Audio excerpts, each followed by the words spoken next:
Well, howdy gang. Jeff from G's Gear, putting together some videos today of guitars that we're about to add to the store at reverb.com as well as to our website at gsgear.com. I don't know where to begin. This is heaven. This is heavenly. What we have today is a 1950 Epiphone Byron guitar. This is a pre-Gibson Epiphone made in Brooklyn, New York, and it is spectacular. From where you're sitting, this thing looks just about new, and from where I'm sitting, it's not far off. The build quality on this instrument is exquisite. It's a carved archtop.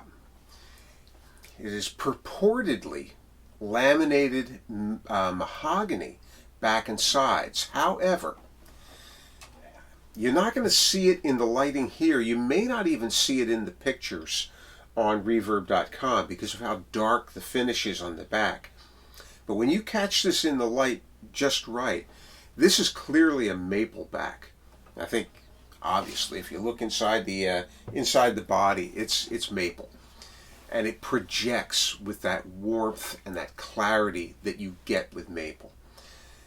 The neck is mahogany with a cherry center stripe, and it is one of the most comfortable necks I've ever held. It's a C profile, and it's just beautiful.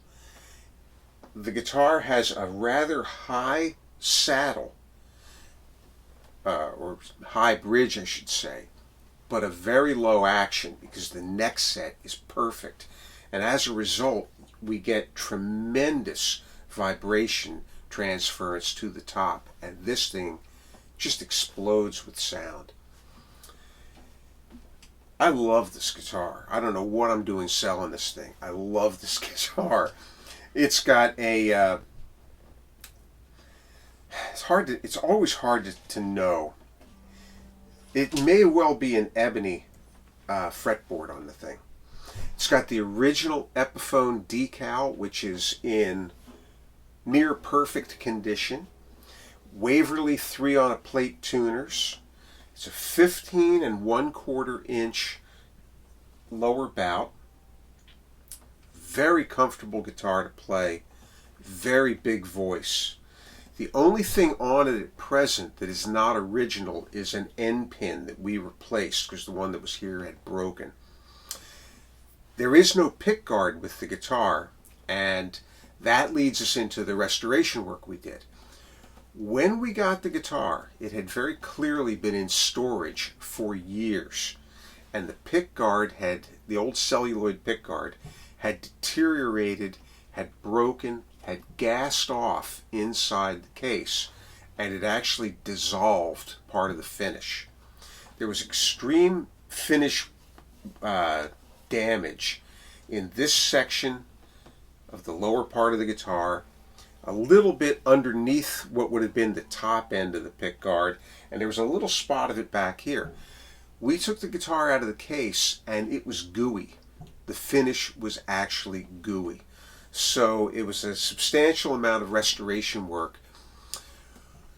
Essentially, I think I outlined this in the listing. What we wound up doing is we used naphtha to remove anything that was gooey. Let the guitar dry, let the finish harden up, but it was now lumpy in spots, and so lots of wet sanding to smooth it as much as we dared to smooth it without running the risk of actually cutting through the sprayed on stain, the sunburst in here, because we wanted to preserve that. Once we got that thing down to where we thought we could chance it, we did apply some fresh clear lacquer in here, and a little bit here, just to keep everything together. There's also a spot of it you might be able to see here, in here and here, where whatever was causing it to kind of gel, it just dripped right off, and so there's some staining and irregularities to the finish in here. At this point, they look worse than they feel. They really feel pretty nice. It's pretty smooth. And the guitar's rock solid.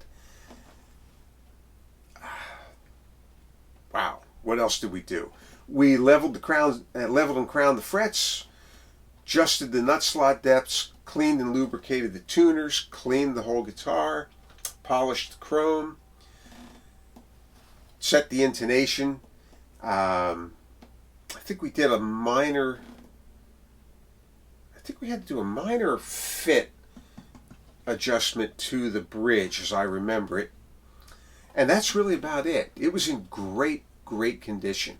It comes in its original chipboard case, which is a lined chipboard case that fits it beautifully. This is a dream. This is now, what, 75 years old. And it looks beautiful, and more importantly, it sounds and plays just phenomenally. We've got it strung with phosphor bronze strings, and it puts out a great big tone.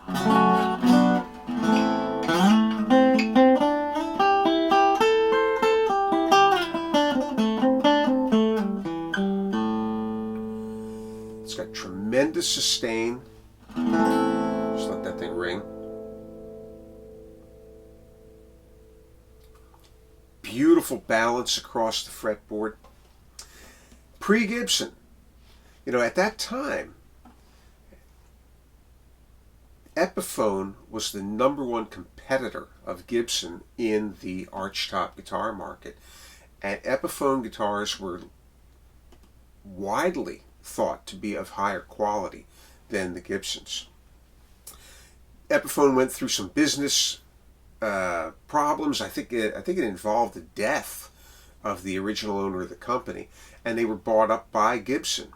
Eventually they were relocated to Philadelphia, and then ultimately in the 60s, Gibson kind of consigned Epiphone to a lower tier of guitars and outsourced manufacturing, first to Japan, then to Korea, and now to China.